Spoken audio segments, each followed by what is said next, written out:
सभी विद्यार्थियों के लिए बहुत बड़ी खुशखबरी ये है कि आप यदि राजस्थान की इनमें से किसी भी भर्ती की तैयारी कर रहे हो या फिर सेंट्रल लेवल की कोई भी एग्जाम की तैयारी कर रहे हो और यदि आपको रिकॉर्डेड कोर्स परचेज करना हो या लाइव फ्रॉम क्लासरूम का कोर्स परचेज करना हो या फिर आपको टेस्ट सीरीज परचेज करनी हो तो आपको 26 नवंबर 2025 को सुबह 7 बजे से लेकर शाम को 7 बजे तक कोई भी कोर्स परचेज करोगे वो मात्र और मात्र आपको 26 रुपए में मिलने वाला है। जी हां दोस्तों, मात्र और मात्र 26 रुपए में। और ऐसा ऑफर आपको जिंदगी में फिर कभी दोबारा नहीं मिलेगा। चाहे कोर्स आप लाइव फ्रॉम क्लासरूम परचेज करो, रिकॉर्डेड कोर्स परचेज करो या फिर किसी भी एग्जाम की टेस्ट सीरीज परचेज करो, मात्र और मात्र 26 रुपए में आपको मिलने वाला है। तो देरी किस बात की है? दिव्य दृष्टि का ऐप डाउनलोड कीजिए और जिस भी वैकेंसी की आप तैयारी कर रहे हैं वही कोर्स आप परचेज कीजिए और अपने सपनों को बिल्कुल साकार कीजिए। ये बात तो थी आपकी बहुत बड़ी जो खुशखबरी 26 नवंबर को आपको मिलने वाली है उसकी। अब जो हम बात करने वाले हैं वो बात करने वाले हैं एलडीसी के मैथ्स के सिलेबस को लेकर कि 2026 जो फरवरी के अंदर आपकी वैकेंसी आने वाली है एलडीसी की, उस एलडीसी के अंदर जो मैथ्स का सिलेबस होगा वो सिलेबस किस प्रकार का होगा, कितने क्वेश्चन होंगे, कौन कौन से टॉपिक आने वाले हैं और उनका वेटेज क्या रहने वाला है। और प्रीवियस एग्जाम जो आपकी लग चुकी है 2024 की एलडीसी की एग्जाम हो या 2018 की एलडीसी की एग्जाम हो, उसमें कौन से टॉपिक से कितने ते सवाल पूछे जा चुके हैं, उन सभी सवालों के बारे में भी हम चर्चा करने वाले हैं। तो बेटाओं इतना ध्यान रखना कि एलडीसी के अंदर जो आरएसएस भी एलडीसी का एग्जाम होगा उस एलडीसी के अंदर आपके पेपर कितने होते हैं? पेपर होंगे आपके दो। पेपर वन, पेपर जो पहला पेपर होगा उसमें जीके, जीएस और मैथ्स के टॉपिक होंगे, मतलब 3 सब्जेक्ट होंगी। और दूसरा जो पेपर होगा उसमें इंग्लिश और हिंदी के प्रश्न आपको पूछे जाने हैं। सेकंड वाले पेपर के अंदर इंग्लिश के भी 75 क्वेश्चन होंगे और हिंदी के भी कितने होंगे भाई? 75 होंगे। जबकि पेपर वन के अंदर जीके, जीएस के 50-50 क्वेश्चन और मैथ्स के भी कितने क्वेश्चन होने वाले हैं? 50। अब बात करते हैं कि एलडीसी की जो एग्जाम होगी उसमें कौन कौन से ऐसे विषय हैं जिनको बहुत अच्छे से आपको क्लियर करना है ताकि आपका एग्जाम में सफल होने का जो रास्ता है वो बिल्कुल आसान हो। तो बेटाओं, जो विद्यार्थी मैथ्स, इंग्लिश और हिंदी इनके ऊपर अच्छी कमांड कर लेगा उसका 101% सिलेक्शन श्योर है कि एलडीसी के अंदर वो सिलेक्शन लेकर जाएगा। मैथ्स, इंग्लिश और किस में भाई? हिंदी में। अब मैथ्स के अंदर कौन कौन से टॉपिक हैं, कितने तक उनका वेटेज है, उन सभी के बारे में हम चर्चा करने वाले हैं। मैथ्स की जितनी भी बुकलेट आपकी चलती है वो सारी की सारी बुकलेट आपके एलडीसी के अंदर आनी है, लेकिन उनमें से कौन से टॉपिक आपको पढ़ने हैं और कौन से टॉपिक आपको छोड़ने हैं उनके बारे में हम बात करेंगे। और प्राथमिकता आपको कौन से वाली यूनिट से आपको देनी है उसके बारे में हम बात करेंगे। तो सबसे पहले यूनिट की हम बात करें तो यूनिट नंबर 1 है आपका वैदिक गणित। वैदिक जो मैथ्स है उसके अंदर आपको मात्र 4 टॉपिक दे रखा है। मतलब अगर हम पूरे नंबर सिस्टम की बात करें तो नंबर सिस्टम के 9 टॉपिक में से मात्र और मात्र आपको 4 छोटे छोटे टॉपिक दे रखा है। वो भी कौन से हैं? एक तो स्क्वायर है, स्क्वायर रूट है, क्यूब है और क्यूब रूट। मात्र और मात्र आपको ये 4 टॉपिक पढ़ने हैं और इन 4 टॉपिक से जो प्रीवियस एग्जाम आपके एलडीसी के जो हो चुके हैं उनमें आपको 2 से 4 सवाल आपको देखने को मिलेंगे। किसी पेपर में 2 सवाल भी आए हैं, किसी में 3 सवाल भी आए हैं और किसी किसी पेपर के अंदर 4-4 सवाल भी वैदिक मैथ से पूछे जा चुके हैं। ठीक है भाई। वैदिक मैथ का मतलब इनके जो नियम चलते हैं उन नियम के अकॉर्डिंग आपको जवाब देने हैं कि स्क्वायर कैसे निकालते हैं, स्क्वायर रूट कैसे निकालते हैं। जैसे स्क्वायर में हम छोटी सी संख्या की बात करें कि 1111 का स्क्वायर क्या होता है। अब बच्चे एग्जाम में क्या करेंगे? सर 1111 और इसके नीचे भी 1111 और इनको ऐसे गुणा करने के लिए बैठ जाएंगे। बेटा इस प्रोसेस के अंदर कम से कम आपको 1 से 2 मिनट का टाइम लग जाएगा। और एलडीसी की अगर एग्जाम के अंदर मैथ्स के अंदर अगर इतना टाइम एक सवाल में लगाओगे तो फिर भाई एग्जाम क्लियर नहीं होगी। अगर आपको इस सवाल का जवाब देना है बिल्कुल शॉर्ट मेथड से, तो आप डंडे काउंट कर लो कि एक में टोटल एक कितनी बार है, 4 बार है, तो 4 लिखो, 4 के आगे पीछे गिनती लिख दो उल्टी, 4 के बाद 3, 3 के बाद 2, 2 के बाद 1, ऐसे ही इधर लिखना है, 4 के बाद 3, 3 के बाद 2, 2 के बाद कितना हो गया 1। बिल्कुल ऐसे ही शॉर्ट मेथड से आपको पढ़ाया जाएगा, चाहे आप ऑनलाइन कोर्स परचेज करो या फिर अगर ऑफलाइन भी ज्वाइन करते हो तो ऑफलाइन में भी आपको इतने ही शानदार कंसेप्ट के साथ पढ़ाया जाएगा। ठीक है भाई, ये तो हो गया आपका पहला टॉपिक। पहला टॉपिक कौन सा था आपका? वैदिक मैथ का। वैदिक मैथ में मात्र कितने टॉपिक हैं? 4 टॉपिक है। दूसरे यूनिट की बात करें तो दूसरा यूनिट है आपका अलजेब्रा का। अलजेब्रा मतलब बीजगणित का। बीजगणित में कौन कौन से आपको टॉपिक दिए गए हैं? आपको फैक्टर भी निकालना है, गुणनखंड भी निकालना है, गुणनखंड के बहुपद के क्या निकालने हैं भाई? गुणनखंड भी निकालने। बहुत बड़ी आपको इक्वेशन दे दी जाएगी और उस इक्वेशन के अंदर आपको फैक्टर पूछे जाएंगे, गुणनखंड पूछे जाएंगे। आपको इक्वेशन भी दे रखी है, समीकरण भी निकालने हैं, समीकरणों से भी रिलेटेड आपको सवाल पूछे जाएंगे। 2 चरों वाले रैखिक समीकरण और द्विघात समीकरण, बहुत इंपॉर्टेंट चैप्टर है आपका द्विघात समीकरण। ठीक है भाई, एक लॉगरिथम आपको दे रखा है लघुगणक, और लघुगणक से पिछले साल 1 या 2 सवाल आपको पूछे गए थे। लघुगणक अलग चैप्टर है, लेकिन यहां पर बीजगणित के अंदर दे रखा है, तो हम यहां पर बीजगणित और लघुगणक की अगर बात करें तो टोटल जो सवाल पूछे जाएंगे वो आपको 5 से 6 सवाल पूछे जाएंगे। उसमें से फिक्स है कि 1 या 2 सवाल तो आपके लॉगरिथम के होंगे, बाकी के सारे आपके अलजेब्रा के होंगे। अलजेब्रा गजब का आपका यूनिट है, और अलजेब्रा के अंदर 2 प्रकार के सवाल आते हैं, एक तो फॉर्मूला बेस सवाल होते हैं और एक कंसेप्ट वाले सवाल होते हैं। तो फॉर्मूला बेस वाले सवालों के पीछे ज्यादा मत पड़ना, ठीक है ना। जो कंसेप्ट बेस पर जो आधारित सवाल हैं वही सवाल आपको एग्जाम में ज्यादातर, प्रीवियस एग्जाम में भी वही पूछे गए थे और 2026 में भी आपको ऐसे ही सवाल देखने को मिलेंगे। ठीक है भाई, कंसेप्ट जो आपके सवाल हैं कंसेप्ट बेस पर, वही सवाल आपको एग्जाम में ज्यादातर देखने को मिलेंगे। ठीक है भाई, अब यूनिट नंबर 3 की बात करें, वो है आपकी अर्थमेटिक, अंक गणित।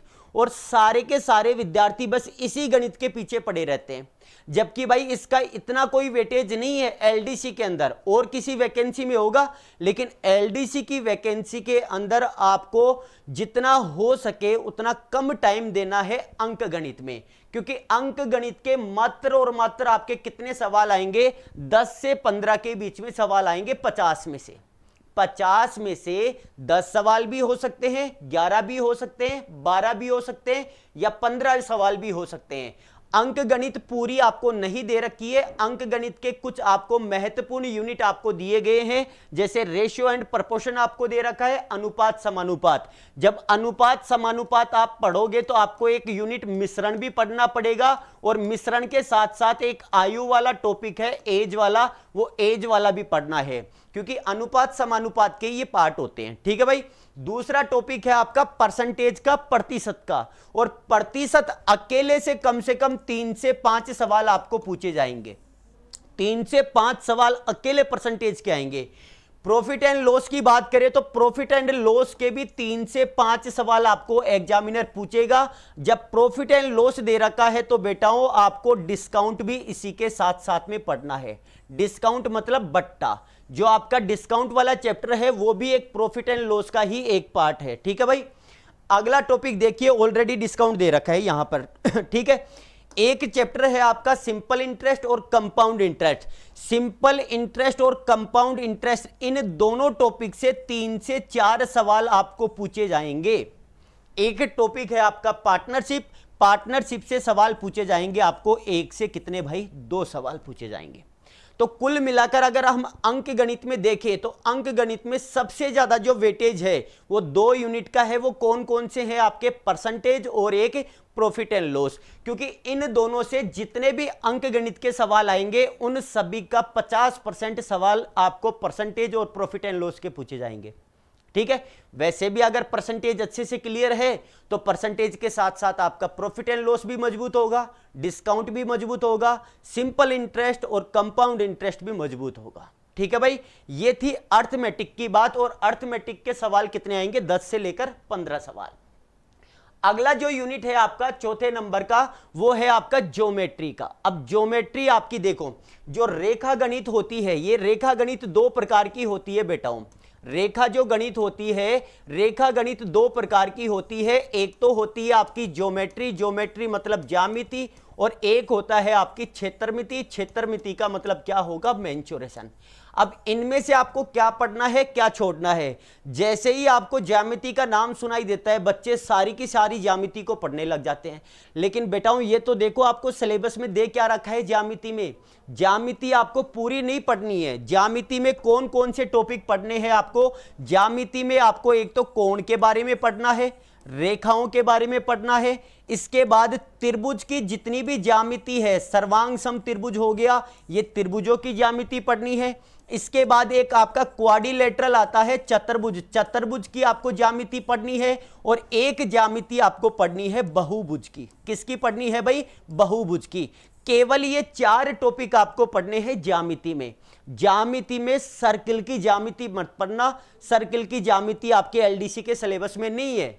अगर सर्किल की ज्यामिति पढ़ोगे 8 से 10 घंटे बर्बाद करोगे और सवाल भी एक भी नहीं आएगा, क्योंकि जब सिलेबस में ही नहीं है ज्यामिति के अंदर सर्किल, तो आपको पढ़ने की आवश्यकता भी नहीं है भाई। ठीक है, दूसरी है आपकी क्षेत्रमिति। और क्षेत्रमिति भी कितने प्रकार की होगी भाई, दो प्रकार की, एक 2D होगी और एक क्या होगी, 3D होगी। जिनमें लंबाई और चौड़ाई होगी वो 2D वाला, और जिसमें तीनों डायमेंशन होंगे, 3D का नाम 3D का, D का मतलब होता है डायमेंशन, ठीक है ना। जिसमें लंबाई चौड़ाई ऊंचाई होगी वो आपके 3D होंगे। अच्छा, 2D में कितने कौन कौन से टॉपिक आएंगे। 2D के अंदर टॉपिक होंगे आपके ट्राइएंगल, ट्राइएंगल का मतलब होगा त्रिभुज, त्रिभुज के बाद में सर्किल, सर्किल का मतलब होता है वृत्त, वृत्त के बाद में एक टॉपिक आएगा स्क्वायर मतलब वर्ग, एक रेक्टेंगल होता है, रेक्टेंगल मतलब क्या होगा, आयत होगा, और एक होता है आपका क्वाड्रिलेटरल, क्वाड्रिलेटरल का मतलब होता है चतुर्भुज। ये 5 टॉपिक आपको पढ़ने हैं। आपने सिलेबस में देखा होगा समतलीय आकृतियों का क्षेत्रफल और परिमाप। वो समतलीय आकृति बेटा 2D वाली है सारी की सारी। समतलीय आकृतियों का मतलब ही 2D होता है। तो आपके सिलेबस में समतलीय आकृतियों का क्षेत्रफल और परिमाप दे रखा है, मतलब आपको 2D के सवाल पूछे जाएंगे। और 2D में जो सबसे ज्यादा सवाल आते हैं वो आपके सवाल किसके आएंगे, सर्किल के आएंगे। तो सर्किल को थोड़ा अच्छे से पढ़ लेना, ठीक है। 3D में कौन कौन से टॉपिक होंगे, 3D के टॉपिक होंगे हमारे क्यूब, क्यूब का मतलब होगा घन, क्यूबॉइड मतलब घनाभ, क्यूबॉइड के बाद में होगा आपका सिलेंडर, सिलेंडर मतलब बेलन, सिलेंडर के बाद होगा स्पेयर, स्पेयर का मतलब होता है गोला, और एक टॉपिक होता है आपका कोन, कोन का मतलब होता है शंकु। अब 3D के 2 टॉपिक और भी चलते हैं। एक टॉपिक का नाम है प्रिज्म और एक का नाम है पिरामिड। प्रिज्म और क्या है भाई, पिरामिड। ये भी आपकी 3D वाली आकृतियां हैं, लेकिन आपको प्रिज्म और पिरामिड ये दोनों ही टॉपिक नहीं पढ़ने हैं, क्योंकि आपको एग्जामिनर इनसे सवाल नहीं पूछेगा और आपके सिलेबस में ये दे भी नहीं रखा है। ठीक है भाई। तो रेखा गणित 2 प्रकार की होगी, दोनों अलग अलग आपको सवाल पूछे जाएंगे। आपको ज्यामिति के सवाल भी पूछेंगे। ज्यामिति में आपको वृत्त की ज्यामिति नहीं पढ़नी है, क्योंकि वृत्त की ज्यामिति के सवाल नहीं आएंगे, प्रीवियस एग्जाम में भी नहीं आए और इस बार के सिलेबस में भी आपको नहीं दे रखा है। क्षेत्रमिति दोनों प्रकार की, 2D और 3D। 2D में भी आपको 5 टॉपिक पढ़ने हैं और 3D में भी आपको 5 टॉपिक। 3D में आपको प्रिज्म और पिरामिड पढ़ने की आवश्यकता नहीं है, और यही आपको सिलेबस में दे रखा है। देखो भाई, यूनिट नंबर 4 में कोण और रेखाएं, त्रिभुजों की सर्वांग समता। मैंने कहा था कि त्रिभुजों की आपको ज्यामिति पढ़नी है। समरूप त्रिभुज, कार्तीय निर्देशांक पद्धति, 2 बिंदुओं के मध्य दूरी, 2 बिंदुओं के मध्य दूरियों का आंतरिक और बाह्य विभाजन भी करना है। मतलब 2 बिंदु कोई से भी दे सकते हैं, आपको चतुर्भुज का भी दे दे, त्रिभुज का भी दे दे, या फिर आपको बहुभुज का भी दे दे। ठीक है भाई। और इसके जो टोटल सवाल होंगे वो आपको 12 से 18 सवाल आपको एग्जाम में देखने को मिलेंगे। सबसे ज्यादा जो सवाल होंगे वो आपके ज्योमेट्री के होंगे बेटा। ज्योमेट्री के बाद जो सबसे ज्यादा सवाल होंगे वो होंगे आपके किसके, वो होंगे मेंसुरेशन के, क्षेत्रमिति के। और अभी क्षेत्रमिति के बारे में बताया, क्षेत्रमिति 2D और 3D दोनों टाइप की आएंगी। यहां पर देखो समतलीय आकृतियों का क्षेत्रफल, इसका मतलब है 2D, और 2D के अंदर भी सबसे ज्यादा जो सवाल आएंगे, मैंने कहा था ना कि वृत्त के सवाल आएंगे, तो देखो वृत्त को अलग से लिख रखा है इसने कि वृत्त की परिधि और क्षेत्रफल इसने अलग से लिखकर दिया है। इसका मतलब है कि वृत्त के सवाल बहुत ज्यादा पूछे जाएंगे। ठीक है भाई। और ये वाले जो नीचे वाले जितने भी टॉपिक है, ये सारे के सारे आपके 3D के हैं। घन हो गया, घनाभ हो गया, गोला हो गया, शंकु हो गया, और बेलन का आपको सरफेस एरिया और वॉल्यूम, बेलन का वक्र पृष्ठ भी आपको निकालना है, टोटल सरफेस एरिया संपूर्ण पृष्ठ भी आपको निकालना है, और उसका वॉल्यूम मतलब आयतन भी आपको निकालना है। ठीक है भाई। और इसके सवाल होंगे आपके 10 से लेकर कितने भाई, 15 सवाल। प्रीवियस एग्जाम में शायद 13 सवाल आए थे आपके मेंसुरेशन को लेकर, तो इस बार भी ये चांसेस हैं कि 10 से लेकर 15 के बीच में आपको मेंसुरेशन के सवाल देखने को मिलेंगे। ठीक है भाई।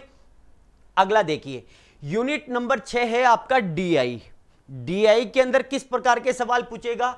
आंकड़ों का चित्रों द्वारा निरूपण, केंद्रीय प्रवृत्ति के माप, माध्य विचलन, जन्म मृत्यु दर और सांख्यिकी और सूचकांक। इसके जो सवाल होंगे ना वो बेटा एक सवाल इसका फिक्स है, इसका फिक्स एक सवाल तो आपको पूछेगा ही पूछेगा। वैसे अदरवाइज पूरे डीआई की बात करें तो डीआई में से टोटल 2 सवाल भी आ सकते हैं, 3 भी आ सकते हैं, या फिर ज्यादा से ज्यादा सवाल कितने पूछे जाएंगे? 4। इससे ज्यादा सवाल आपको डीआई में नहीं पूछेगा। अगला टॉपिक है आपका यूनिट नंबर 7, वो है आपका ट्रिग्नोमेट्री।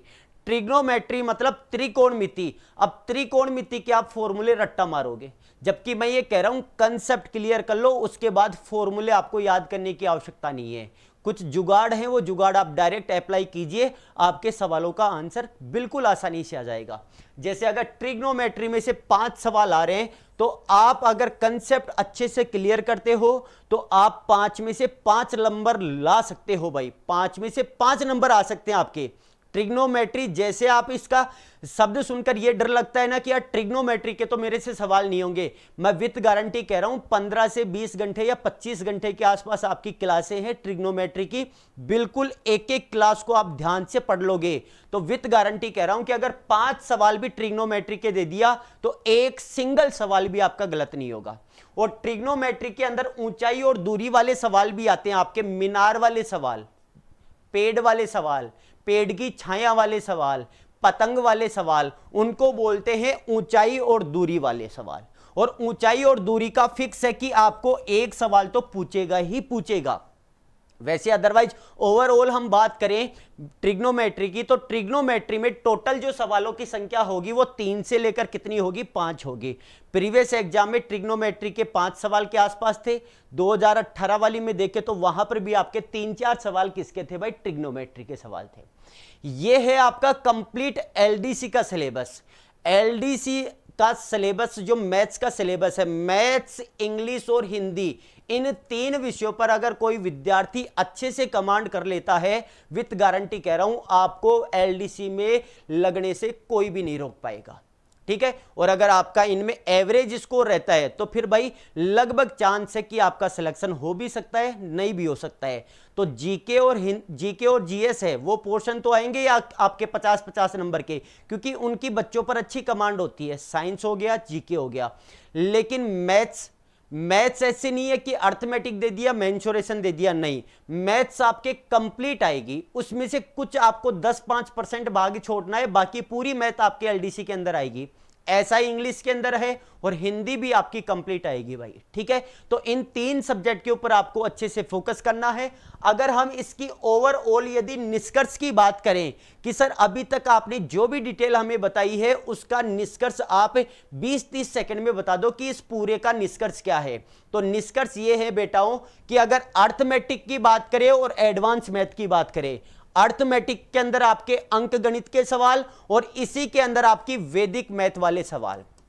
कौन सी मैथ वाले सवाल? वैदिक। अगर इन सब की बात करें तो इनके टोटली आपको 13 से 20 क्वेश्चन मिलेंगे। 13 से लेकर 20, 14 भी आ सकते हैं, 15 भी आ जाएं, 16, 17 भी आ जाएं, 18 भी आ जाएं। ज्यादा से ज्यादा कितने आ सकते हैं? 20 सवाल। बाकी के जो 50 में से जितने भी सवाल बच गए आपके 30 से लेकर 37 सवाल, वो सारे के सारे आपके एडवांस मैथ के सवाल आएंगे। एडवांस मैथ के अंदर आपका अलजेब्रा भी हो गया, रेखा गणित भी हो गया और इसके बाद आपका ट्रिग्नोमेट्री भी हो गया। एलजेब्रा भी हो गया, रेखा गणित दो प्रकार की, ज्यामिति होगी, क्षेत्रमिति होगी, और ट्रिग्नोमेट्री के अंदर आपके त्रिकोणमिति के सवाल, ऊंचाई और दूरी वाले सवाल, और एलजेब्रा में आपके द्विघात समीकरण, गुणनखंड, दो चरों वाले रैखिक समीकरण हो गए, लोगरिथम वाले सवाल हो गए। ये सारा सिलेबस आ गया।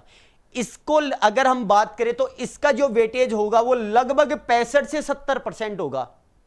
एलडीसी के अंदर अर्थमेटिक का ज्यादा रोल नहीं है। एलडीसी के अंदर जो सबसे ज्यादा रोल है वो कौन सी मैथ का है बेटाओं? एडवांस मैथ का। और बच्चों को एडवांस मैथ से डर लगता है, तो आपको डरने की आवश्यकता नहीं है। हमने एक बैच लॉन्च किया है, उस बैच का नाम है संकल्प बैच। अगर जो विद्यार्थी जयपुर आकर ऑफलाइन कोचिंग ज्वाइन नहीं कर सकते, वो घर बैठे ऑनलाइन तैयारी भी कर सकते हैं। और ऑनलाइन तैयारी में ऐसा नहीं है कि आपको कम पढ़ाया जाएगा या कम स्टडी मटेरियल दिया जाएगा, नहीं बेटाओं। जो हम क्लास के दौरान ऑफलाइन वाले बच्चों को पढ़ा रहे हैं वो का वो ही आपको as it is live from classroom batch मिलेगा। और उस बैच का नाम है संकल्प बैच। कौन सा बैच है भाई? संकल्प बैच है। संकल्प बैच आप ज्वाइन कर सकते हो। आने वाली 26 नवंबर तक आप किसी भी वैकेंसी की तैयारी कर रहे हो, चाहे राजस्थान में इनमें से किसी भी वैकेंसी की तैयारी कर रहे हो, या सेंट्रल लेवल में आप एसएससी जीडी हो गया, दिल्ली पुलिस की एग्जाम होगी, आप अगर उनकी भी तैयारी कर रहे हो, और अगर आपको यह लगता है कि हमारी अभी प्रॉपर रूप से अच्छे से तैयारी नहीं हुई है, हमें एक ऐसा प्लेटफॉर्म मिले जहां पर बिल्कुल बेसिक से लेकर हाई लेवल तक की तैयारी करवाई जाती हो, तो भाइयों घबराने की आवश्यकता नहीं है। दिव्य दृष्टि का आप ऐप डाउनलोड करो और 26 नवंबर से पहले इनमें से कोई सा भी कोर्स परचेज करते हो, चाहे live from classroom course purchase करो या रिकॉर्डेड कोर्स परचेज करो, या केवल और केवल आपको स्पेशल टेस्ट सीरीज चाहिए तो वो टेस्ट सीरीज भी परचेज कर सकते हो मात्र और मात्र 26 रुपए में। ये ऑफर आपको जिंदगी में कभी भी दोबारा नहीं मिलेगा। दिव्य दृष्टि की तरफ से आपको 26 रुपए के अंदर बिल्कुल जीरो लेवल से लेकर हाई लेवल तक की तैयारी का कोर्स मिल जाएगा भाई। तो देरी मत करो। जो भी आपके यार दोस्त हो गए, आस पड़ोस के हो गए, चाहे पड़ोसन हो, कोई भी XYZ किसी भी भर्ती की तैयारी कर रहा हो, SI की तैयारी कर रहा हो, रीट की तैयारी कर रहा हो, एग्रीकल्चर सुपरवाइजर, प्रयोगशाला सहायक हो गया, महिला सुपरवाइजर हो गया, दिल्ली पुलिस, बहुत सारी वैकेंसियां हैं। अगर इनमें से किसी भी वैकेंसी की तैयारी कर रहे हो, मात्र और मात्र आपको बैच मिलेगा 26 रुपए में, ठीक है। जबकि अगर बाद में 26 नवंबर के बाद यदि आप परचेज करोगे तो इन्हीं बैच की फीस अलग अलग होगी। कोई बैच 500 का है, कोई 1000 का है, कोई 2000 का है, लेकिन 26 नवंबर को 26 रुपए में मिलेगा, ठीक है भाई। ये कंप्लीट हमने चर्चा कर ली है। आप अपना माइंड सेट अच्छे से कर लो कि हमें अगर एलडीसी में लगना है तो आपको 3 सब्जेक्ट, इनके ऊपर भारी आपको कमांड करने की आवश्यकता है, मैथ्स, इंग्लिश और हिंदी, ठीक है भाई। आपको दुनिया की कोई ताकत नहीं है जो एलडीसी में लगने से रोक ले। और अगर आप ऑफलाइन नहीं जुड़ सकते तो ऑनलाइन आप बैच ज्वाइन कर लेना। जैसे ही आप दिव्य दृष्टि का ऐप डाउनलोड करोगे उसके बाद एक कोर्स वाला फोल्डर आएगा। कोर्स वाले फोल्डर को क्लिक करने के बाद आपको संकल्प बैच का इस प्रकार का लोगो दिखाई देगा। संकल्प बैच एलडीसी आरएसएस भी लिखा हुआ है। इस बैच के ऊपर क्लिक करना। 26 नवंबर, केवल और केवल 26 नवंबर को 26 रुपए में। बाकी इसकी अदर बाद में आप अदर डे देखोगे तो इसकी प्राइस आपको अलग मिलने वाली है, ठीक है भाई। तो इसी के साथ हमने जो भी सिलेबस था उसके बारे में हमने चर्चा कर ली है। तो मिलते हैं आपके ऑफलाइन बैच में, या अगर आप ऑनलाइन बैच ज्वाइन करते हो तो ऑनलाइन में मिलते हैं। नमस्कार सभी को, राधे राधे, जय श्री कृष्णा।